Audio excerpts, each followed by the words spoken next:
Welcome to the Paulding County Citizen Self-Service tutorial for business license. These instructions should give you a good explanation of how to register through the portal, how to create a business license account, and how to link a business license account. So the easiest way to find the portal itself is to go to our county website at www.paulding.gov.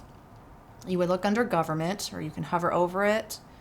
You can click on Business License. That's going to take you to the home page of the business license on our county website. On the left-hand side, you'll see a couple of different choices to click on. You'll click on Citizen Self-Service, and it'll take you to the welcome page for the Paulding County Self-Service portal. So on this page, you'll see a couple of different options. On the left-hand side, you'll see Home, and you'll see Citizen Self-Service. If we click on Citizen Self-Service, it'll take you to the screen right here to where you would either log in or you would register. So if you're doing if you're a first-time user to the self-service portal, you would click on register. And right here, it's going to ask you to self-register by setting up a user ID and a password.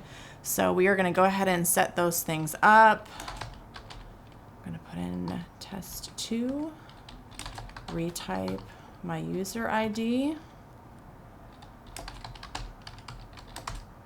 type in a password. It'll let you know if it's acceptable or not. Retype in our password, and it'll ask you for a password hint. And the hint's going to help you if you ever forget your password to remind you what that password is. I'm just going to put in test 2 again. And then you're going to enter a valid email address, since a lot of the correspondence is going to be via email. Last thing it's going to ask you is to verify some validation numbers. And then you click Save. After you've created your registration, your username and password, it's going to take you to an account settings screen. It's going to show you a little bit of information, what you're logged in as, your last successful login, your last failed login attempt, any password changes, and when your password expires in so many days. This is going to show you all of your linked accounts, regardless of what module you may be working in. The account settings that lets you look at each module and what accounts you might have linked in there can be accessed in the upper right-hand corner at any time. So you've got the little person up there. You've got your username for the portal registration that you just created. If you click on that, you can click on My Account, and again, it takes you back to the account settings screen. So this again can be accessed anytime throughout the time that you are inside the portal. You have two options here under your business license account. You can either link to account or create new account. Right now we're going to work on creating a new account. So you're going to click Create New Account. And creating a new account is a 4-step process. Your first step is going to be entering your business owner information. Your business owner can be an individual or it might be a company or corporation. So for right now, we're just going to enter a sole proprietor or an individual. Anything that has a red asterisk next to it is a required field that has to be filled. And when it talks about business, the ownership information, the address would be asking about where the owner actually may reside, where maybe the corporation is, the main corporate office. It could be a number of addresses, but it's not necessarily going over where the physical address of the business is. So let's go ahead and jump down to email. Okay. It'll automatically put in a DBA that autofills with what you put the name in up here. Let's go ahead and change the DBA just for differential purposes.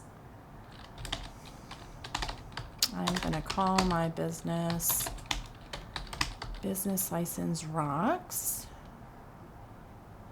And here you can select if you're an incorporation, a sole proprietor, an LLC, or a partnership. So we're just going to put individual ownership for right now. And then the next step in step 1, the next section, is your agent operator. So your agent operator can be the same or it may be different than the owner. You can check mark if it's the same as the business owner, if it's a small business. Your agent operator may be somebody at a corporate level, could be a manager that's acting as the agent slash operator. Or again, like I said, it can be the same as the business owner. So we're just going to click on same as business owner in this case, and it'll again autofill the name of the agent operator since I am acting as the business owner and the agent operator in this case. The contact info, again, may also be the same. So right now it's left blank. There's not a red asterisk here. If you wanted to say put a spouse here as a contact info, or again, somebody that might represent the business that may not have ownership qualifications, but you want to put them down as a contact, you can always enter their information here. Let's see. And then the very bottom is going to be parking facility information, and you can go ahead and actually leave this blank. For Paulding County, we don't require anything that would ask you about parking facility information at this time. So for right now, we are done with this screen. We would click continue. So in step 2, it's going to ask you for the account location information. This is referring to the physical address of the business location, whether it's a home-based or a commercial location. Again, it shows you kind of what you've already entered in. So the business owner, your agent operator, and then your DBA. So we have myself as the business owner, and the DBA, you're doing business as, is Business License Rocks. And so then it's going to ask you to enter in something that would help recognize the physical location. You can search by a number of different factors. You can search by address, you can search by owner name of that particular address, or you can search by parcel ID. So let's do, if you want to search by maybe parcel ID, or if you want to verify if it's in the county or the city, since these are only you should only be working with county businesses. Cities have their own occupation tax or business license offices. You can access a map on our county website, and it'll let you kind of search. It'll give you the parcel number. You can search by the parcel number. So this is a good resource on the county website that'll help you decipher maybe what your parcel is, or to ensure that you are in the unincorporated portion of Paulding County versus the city limits of, say, Dallas or Hiram. Okay, so we are going to type in an address here. Okay, and you would hit search.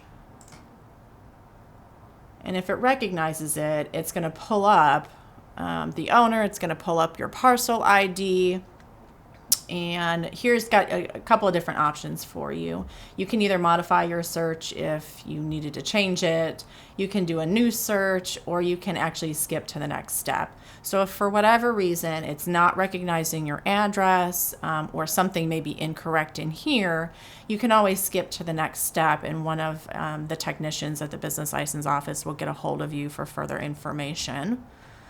So we are going to move forward from here onto the next screen. 3 is going to go over area, basically. And what this is asking you is whether you're a home-based or a non-residential / commercial business. Let's go ahead and choose home-based. Again, this is not this does not have a red asterisk next to it, but it's good information for us to know ahead of time. For the tax ID, we actually do not require your social security number or any sort of federal or state tax ID for a business license application.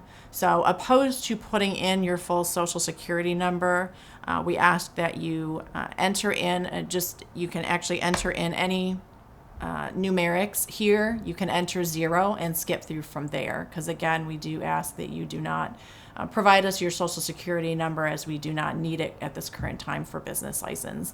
Again, this is the only one that is required to be filled under the tax ID. Under your dates, it will ask you for a fiscal start month. So if you're starting the business now, you can go ahead and choose the current month. If you have started it a couple months ago, whatever the case may be, you would simply choose the applicable month that you've started the business. It'll ask you if you're leasing, say you're a commercial business and you're leasing a building, you can put yes or no, and then when your lease ends. So you do have that option to put that information in. We're going to hit continue from step 3 and move on to step 4. Step 4 is just a review of all the entries before you actually submit the business license account. So again, it'll kind of go over what you entered in step 1, and it'll allow you to make changes at this point and take you back if you needed to edit anything.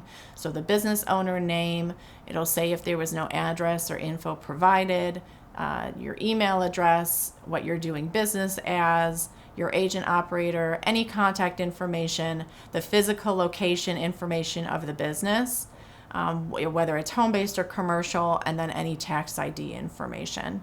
So in order to move forward from this screen, you do need to read the bottom that you acknowledge that the information that you're about to submit is 100% accurate, and understand that a copy of your driver's license or Georgia state ID has to be submitted with the application. So you do have to check mark that box and hit submit.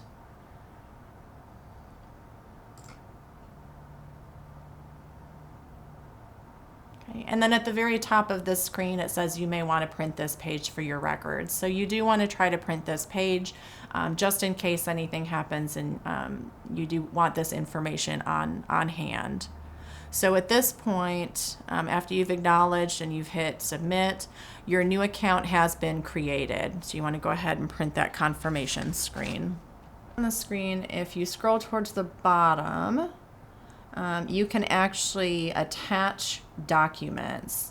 If you're wondering kind of what documents you would attach at this point, there are some helpful resources back on our county website. So if we go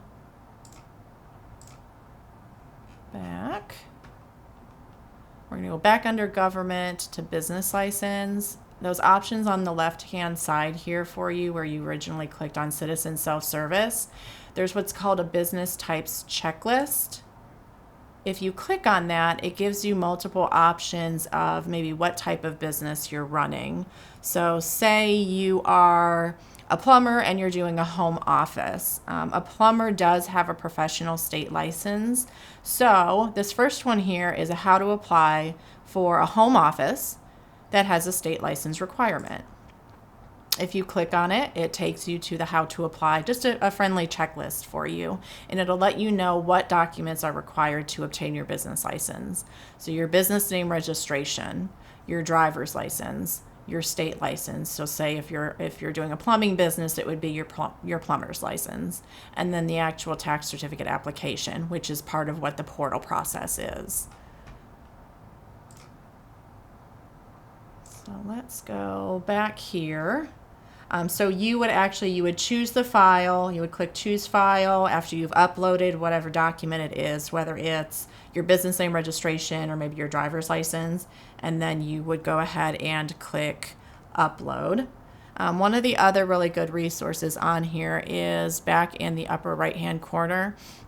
Next to your account information is a tab called resources.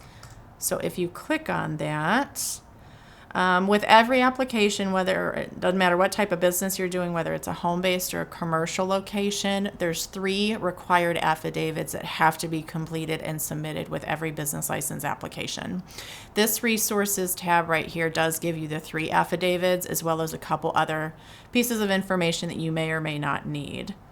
So right here you have your signs affidavit, and then your lawful presence affidavit, your private employer affidavit. If you're doing a home office, we do require a home office acknowledgement to be completed and signed. Please keep in mind that the affidavits, they have to be notarized. So if you have a notary closer to you, you can print them out, sign them in front of a notary, scan them back in, and then you can go ahead and choose your file and upload it to the portal. You also have your Secretary of State website if you need to form a company or corporation. This will take you straight to that Secretary of State website, so you can do that under the Corporations division. I think that's everything on this page. Uploaded any documents that you need to upload. The next step in this process would be adding your business type. So very up at the top in the upper right hand corner, you will see either return to linked accounts, but in this case you're going to click add new license. So you've created your account. Now you want to add a license or let us know what business type you're doing. This is a 3-step process. Step 1 is actually the applicant information. In our case, the applicant information should either be the business owner or agent operator. Most of the time it's going to be the business owner. It should not be a separate applicant for Paulding County. You can put an association, who they're associated with, whether it be the business owner or the agent operator. In our case, again, it's going to be something simple. We're just going to go ahead and enter in my name again. And again, the red asterisk pieces are fields that do have to be entered. So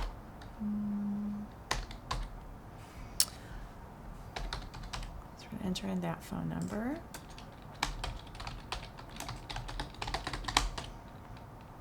Okay. If there is an address in here,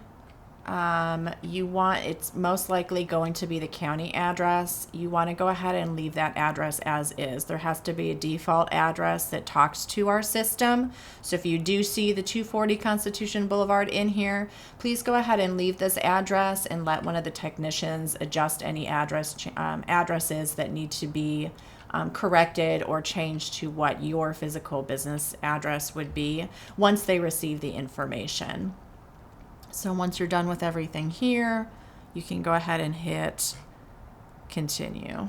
So step 2 is going to ask you to enter in your actual business type. Up here again, it'll show you your account ID for the business license account that you've created, the account owner, and then what you're doing business as. So under the license information, you're going to look for the business category and type that's most applicable to what type of product or service you're providing. So there's a number of different categories: administrative, construction, health and beauty. So for example, if you are doing a restaurant, you would scroll to food, and then you would choose the business type under the food category that's more applicable to what product or service you're providing. So you have restaurant limited service, or you have restaurant full service. Another example is if you are doing HVAC work. You would go down to professional service. Professional services are those that normally require some sort of professional state license to perform that service.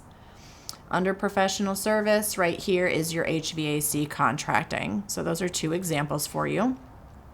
If you do choose something, we're going to go back up to administrative and just choose something simple as writing services. If you do have something that requires some sort of separated state license or permit, federal license, we as a business license office here in Paulding do require those licenses or permits up front. While we don't require at this time proof of insurance or surety bonds, this is actually the location where you would update or include, add new any type of state license. So say you had gone with HVAC contracting.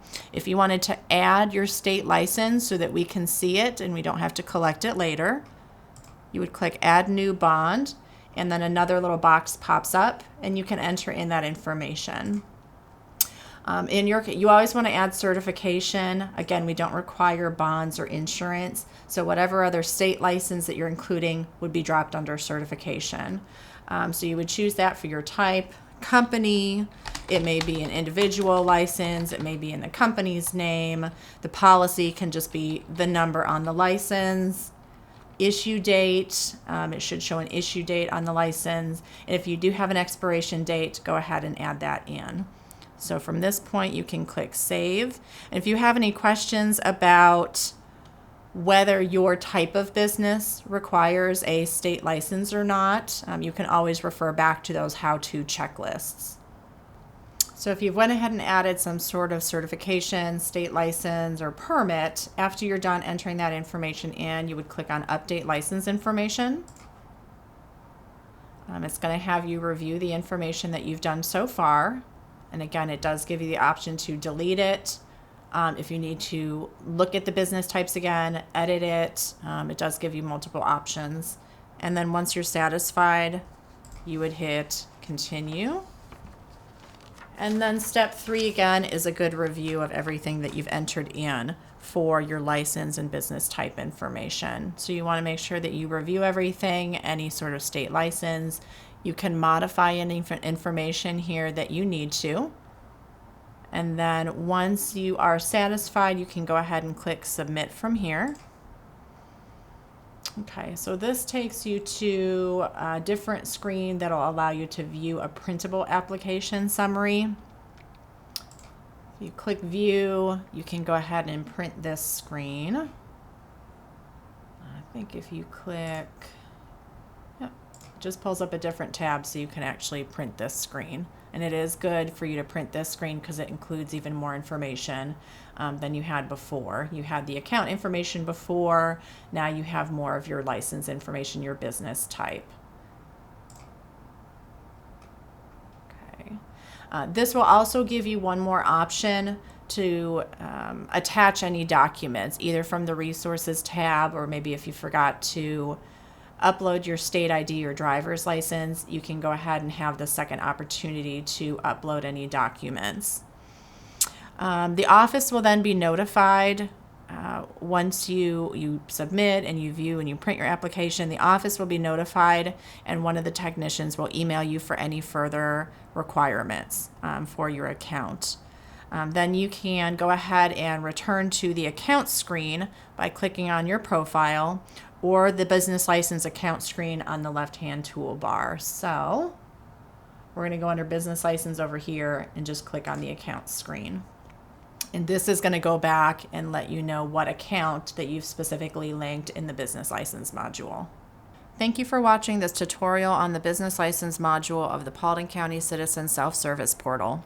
We hope this information has been helpful. If you need any further assistance, please don't hesitate to contact our office by calling 770-443-7596 or emailing us at occtax@paulding.gov.